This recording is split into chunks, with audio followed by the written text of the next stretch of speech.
Sí, te quería también qué te impulsó a escribir la novela, porque tengo la sensación de que esta es una historia que en tu interior llevaba mucho tiempo empujando, ¿no? Y pidiendo salir de alguna manera. A ver, si veis, hay un apéndice documental, lo cual demuestra que está basada en hechos reales. Ahí hay una relación del ayuntamiento con una relación de los ejecutados ese día de 11 de octubre del 36. Entonces, incluso hay una lápida que lo conmemora. Yo, vamos, mi mujer y yo mucho en bici por ahí hacia el río y siempre pasas por el lado. Esa lápida hay 6 nombres, entonces eso había que contarlo. Me llamó la atención que uno de mis hermanos, que vive en Zújar, dice, alguien ha dicho en el Facebook, ya se ha perdido la memoria de qué pasó allí y tal. Y alguien suelta en el Facebook, pues algo habrán hecho, algo habrían hecho. Entonces digo, esto no se puede quedar ahí. Bueno, esa lápida era curioso, voy a contar otra historia, está conectada. Tenía una cruz que puso la abuela de Juan, donde se ponía lo que se ponía en los años 40. Mezclaba palabras de caídos, de no sé qué, de patria, tal. Alguien derribó esa cruz, pero mantuvo la lápida, ¿vale? Germán luego tiene un diálogo que aludirá Marisa, con su, desde el más allá, bueno, con su mujer y le viene a decir, ¿cómo pusiste aquello? Dice, mira, le dice 2 frases. Primera, yo hubiera puesto duelo a garrotazos, dice, ya sabes, ese cuadro de Goya. Y luego Germán, que ya anda por el cielo y ya se ilustra y todo, dice, yo nunca diría que debía de morir por mis ideas, dice, porque podía estar equivocado. ¿Sabes quién dijo eso? Bertrand Russell. Entonces Germán, que no era un hombre ilustrado, pero ya en la otra vida, hola, Fernando, ¿qué hay? Siéntate. eh, pues se ilustra y le dice esta idea a su mujer, ¿no? Entonces, esos, esos testimonios de generaciones anteriores que han ido transmitiendo a Juan no se podían perder y es lo que he tratado de recoger en la novela, ¿no? En segundo lugar, es una novela que va y viene a temas actuales, son a los protagonistas, son coprotagonistas. Les duele la situación de la juventud actual y lo ponen de manifiesto.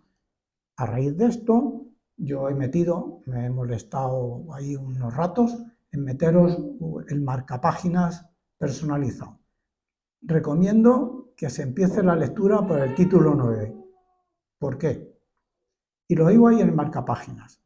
O sea, en estos momentos en que los líderes mundiales nos llevan a un abismo, yo eso lo escribí en mayo sin saber, bueno, entre mayo y septiembre, ¿no? Pero es que viene como anillo al dedo. Entonces, cabe perfectamente, oye, empezar por el título 9, luego pasáis al prólogo, donde queráis, y, y entonces resume un poco la preocupación ya de estos 2 ancianos, que fueron esos 2 niños, por la juventud actual. Yo creo que del problema de la juventud actual es que habría que hablar, aunque escribas un libro de cocina. Sí, sí, escribe un libro de cocina y vale, tú metes una receta diciendo recetas para cocinar en una encimera compartida por 6 con alimentos que te han robado de la nevera. En fin, yo creo que la situación de la gente de hoy hay que ponerla donde sea, ¿no? Y yo creo que es una injusticia lo que le hemos hecho. O sea, yo creo que me despacha a gusto, ¿eh? Con la perversión del lenguaje, con todo. Bueno, no sigo. Ese fue un segundo motivo. Luego he intentado hacer un buen uso de la ficción, no sé si lo he conseguido, pero quiero citar aquí un poco al prólogo de Pérez Galdós en La Regenta, donde dice: la ficción nos traslada de este mundo al otro, de la realidad en que somos a la ficción en que valemos más que aquí, inventando personas y tejiendo sucesos a imagen de los de por acá, de tal forma que cuesta no poco trabajo volver a este mundo. Yo hay capítulos que he escrito que costaría trabajo volverlos. Entonces he tratado de marinar un poco esa tragedia con una ficción, pues bueno, que no sé si lo he conseguido o no, pero yo creo que la ficción pienso que es capaz de convertir una tragedia en un cuento de Navidad. No digo que esto lo sea, pero bueno, ha sido también otro motivo, ¿vale? Y luego el cuarto es algo, hace 2 años en la gimnasia de mayores le comento a una compañera, oye, estoy con esto y tal, a la guerra, no sé qué. Dice, oye, eso tiene que acabar bien. Y se me quedó grabado, yo, por supuesto, ya lo tenía en la cabeza que esa historia tenía que acabar bien. Entonces, he tratado de que no sea de que sea una novela lineal, que no sea circular. Es decir, que no volvamos otra vez al comienzo, a lo mismo, y que tenga lineal, que tenga un despegue hacia arriba optimista. Entonces, no quería reproducir el esquema del eterno-retorno de Nietzsche, en el cual, aunque se refiere más a lo personal, pero siempre estamos volviendo a lo mismo y socialmente lo estamos viendo. Entonces, no quería que esa novela acabara como empezó. Eso lo traté de evitar, ¿no? Y tampoco, pues bueno, también me llama la atención la filosofía de Schopenhauer, como que también entra en esa circular de la insatisfacción de los deseos. Siempre estaremos insatisfechos porque siempre estaremos volviendo a buscar otro deseo que nos satisfaga. En fin, he tratado de huir de ese carácter circular de muchos escritos, ¿no? Entonces, y finalmente os digo que yo tengo una tendencia al existencialismo, pero no el nihilista. Hay existencialistas, bueno, si quieres cristianos, como Gabriel Marcel.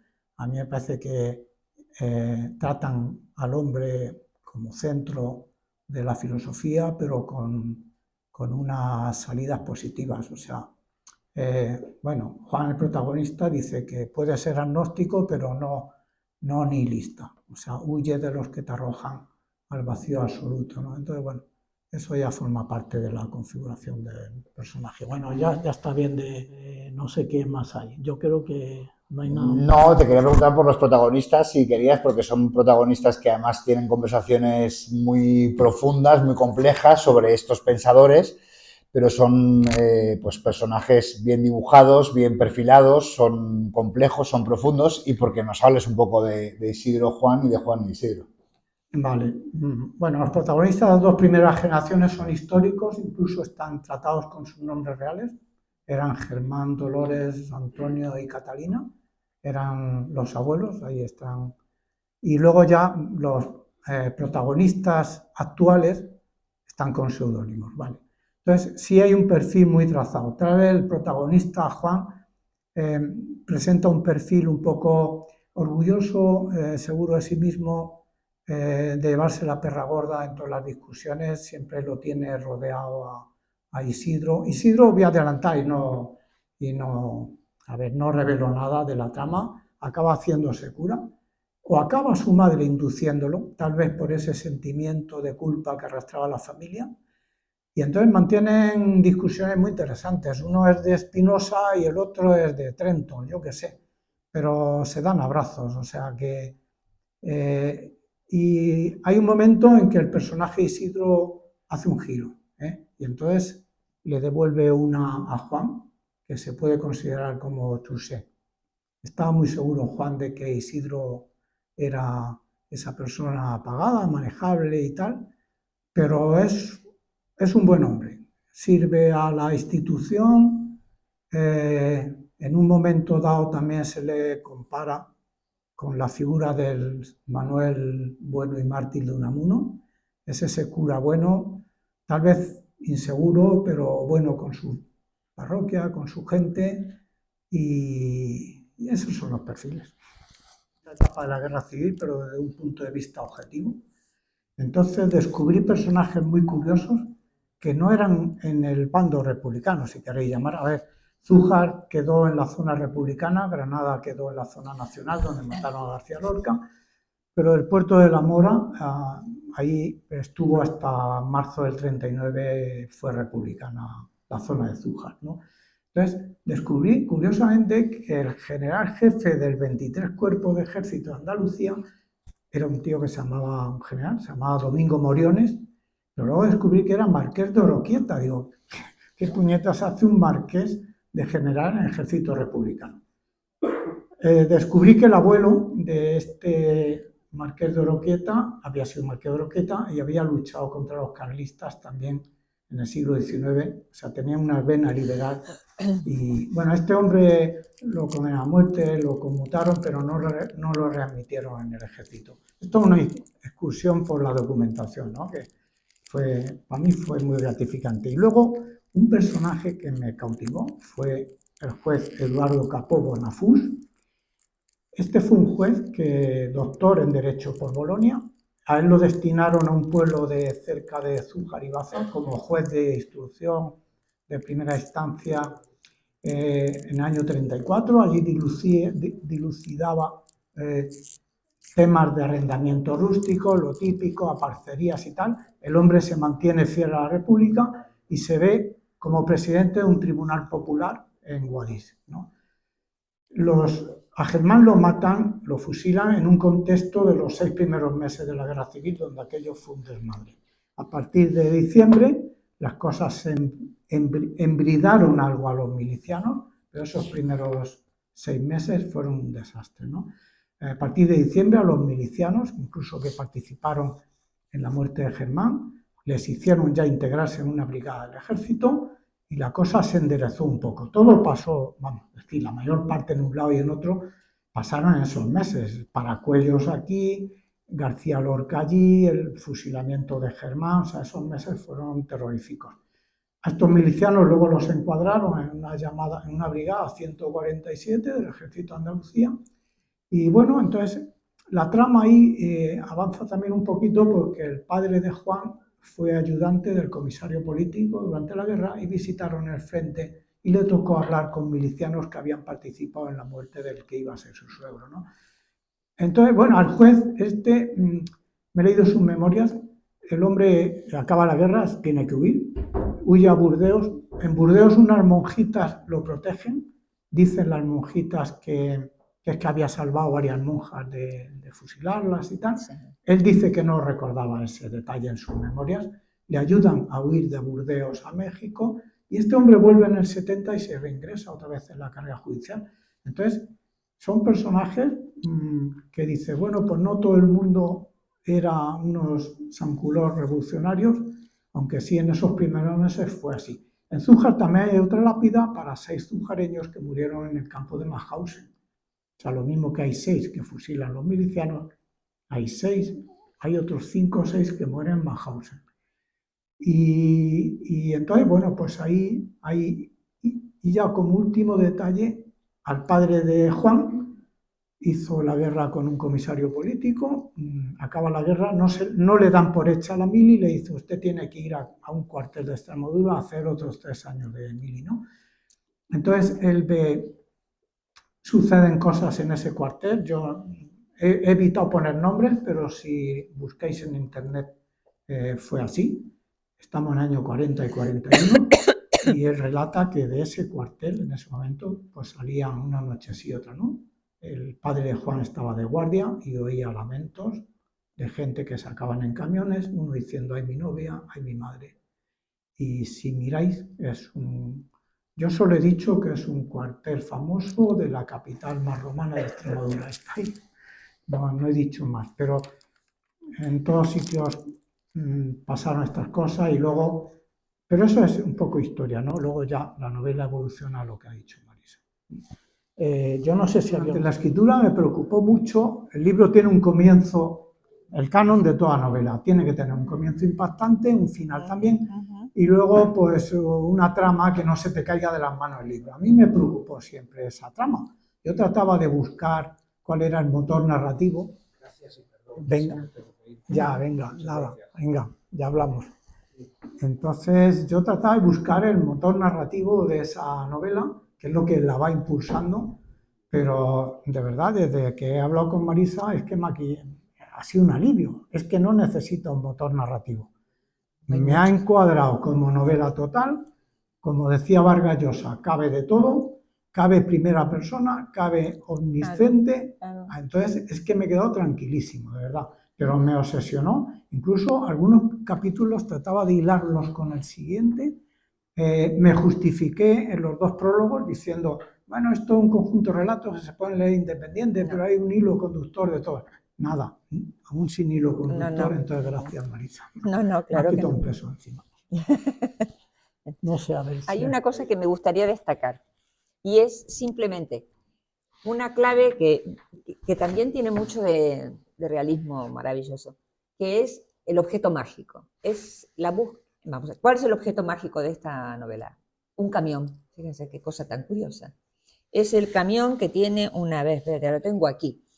El camión del ultraje inicial, el camión con el que se quiere quedar el Pinojo y se queda con él, claro, evidentemente. El camión matrícula H1000BBB, ¿no? Es tan especial este camión porque se pierde su pista, pasa de unos milicianos a otros, ¿no? Tiene toda una historia de tragedias, ¿no? Y hay una búsqueda permanente, amorosa, de ese camión, que al final, en el acta notarial, se va a encontrar y se va a decir quién lo va a tener, y miren, casi como si fuera un objeto amoroso, ¿no? En el texto se dice que no se permitirá salir más allá de los 20 kilómetros de la diócesis de Guadix a ese camión. Y se dirá que dormirá bajo techado en un digno garaje. ¿Está? Es decir, que se tiene hasta ese detalle para el camión. Hay objetos que cobran como vida dentro de la novela. Y eso es otra cosa muy bonita de una novela. La venta. ¿Qué es la venta? La venta es un lugar de encuentro, de cambio, de pasado de una generación a otra. Es decir, hay toda una serie de realidades como la propia Piedra del Sol. La Piedra del Sol no es una simple piedra, está animada, es vida alrededor de la piedra, se da la vida, se da la confesión. Y ese lirismo, por ejemplo, del canto a la enredadera, al olivo, sí, son pasajes en donde lo que es material adquiere una dimensión distinta, viva, dentro de la novela, dentro de toda la trama, ¿no? Sí, sí, es así. A ver, Juan en un momento en la ordenación de su amigo de cura, pues discute con el obispo y trata de sacarles de sus casillas, ¿no? Entonces están hablando de Trento, de Aristóteles, Santo Tomás, y este les suelta a Spinoza en medio de la comida. Se cabrean todos los canónigos y le dicen, oiga, es que usted, ¿qué haríamos nosotros? Spinoza propugna que no es que Dios esté en nosotros, es que somos dioses, y el árbol es un dios y los animales son otro dios, ¿no? La religión de Juan al final es la naturaleza ahí. Y entonces, bueno, ahí tiene un foco de discusión muy interesante entre ambos. Y le llegan a decir los canónigos, oiga, ¿qué haríamos nosotros sin los templos, si todo el mundo puede pasearse por la calle buscando a Dios solo con palparse a sí mismo, ¿no? Como diciendo, entonces, ahí hay una confrontación. Sí. Y lo del camión, la matrícula H1000BBB es la matrícula histórica que se le da al camión, pero la primera era Murcia 6549. Y es que es real. O sea, se me ha olvidado, no he insistido bastante, los datos del primer título son reales, todos, entonces los he sacado de historiadores del pueblo, entonces esa era la matrícula real del camión. El 80% de los datos y de las conversaciones que tiene en el primer capítulo son reales y transmitidas de generación a generación, no se podían perder. Bueno, que no... ¿Algo más tienes por ahí? ¿Algo de la piedra? No, querías hablar del nombre, ¿no? El nombre de la sí. novela. A ver, bueno, la Piedra del Sol, bueno. A ver, la Piedra del Sol, en Zújar hay un monte que se llama el Monte Jabalcón, está en medio de un altiplano, no forma parte de ninguna cordillera. A un lado está la Sierra de Cazorla, a otra está la Sierra de Almería. Y la cara este es un farallón donde se estrella el sol al amanecer. Entonces, ahí mi amigo Paco Arredondo en el prólogo dice que es como un reloj cincelado por la naturaleza, Así donde es. todos los azujareños miran. Entonces La Piedra del Sol empieza al comienzo de la novela. Dos niños antes de ir a la escuela se acodan en la ventana, viendo cómo el sol de la mañana se estrella en esa piedra. Al abuelo de Juan lo van a buscar también para fusilar o cualquier cosa y escapa por detrás de la casa y acaba durmiendo ese día bajo la Piedra del Sol.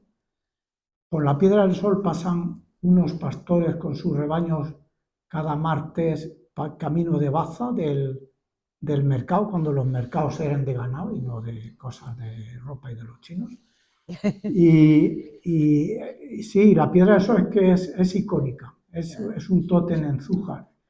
Y bueno, entonces no digo lo que sucede en la Piedra del Sol. Bueno, el libro se llama Confesión de la Piedra del Sol, puedo decir, no voy a revelarlo. Hay una confesión, no os engañéis, no sé si el que se confiesa es el cura o el amigo. Al revés. Os diré, sí, os diré que hay una solución, no hay penitencia, pero parte de esa confesión es la frase que ha dicho antes Marisa, que transcurre entre uno ya del más allá y el otro. Entonces, de ahí viene el título. Aunque tenía un subtítulo esta novela antes. Ese subtítulo era el título pensado que... Pinceladas y trazos de dos vidas. Que Vale. está aquí. Esto está en la línea de lo que te dije, que eran relatos cortos y yo dije, mira, voy a poner que es pincelada y trazos para que no me digan luego que falta ahí una hilazón y tal.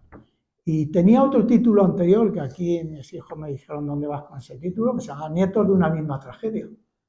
Entonces hay un prólogo de un amigo de Paco Arredondo y un segundo prólogo que es mío. El segundo prólogo mío mantuve Nietos de una misma tragedia, porque son nietos de una misma tragedia.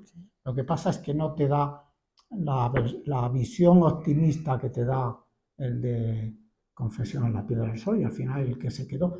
El otro día me vino la inscripción que hice en el Ministerio de Cultura en la propiedad intelectual, y primero lo había hecho con Nietos de una misma tragedia, luego lo corregí y me han mandado las resoluciones inscribiendo el tema. También, bueno, es decir que la novela yo empecé a escribir la Génesis sin pensar en publicar. La novela yo la había mandado a 2 editoriales de autoedición y a una editorial normal. Entonces el estrés me entró cuando la editorial normal de Granada me manda un contrato y que le interesa. Entonces tuve que reescribir. Reescribir ha sido duro, o sea, es que me ha costado más reescribir que los primeros manuscritos, ¿no? Bueno. Pero bueno, ahí está. Esa es la razón del título. Reescribir. Bueno, ya... Que pregunte la gente. Vale.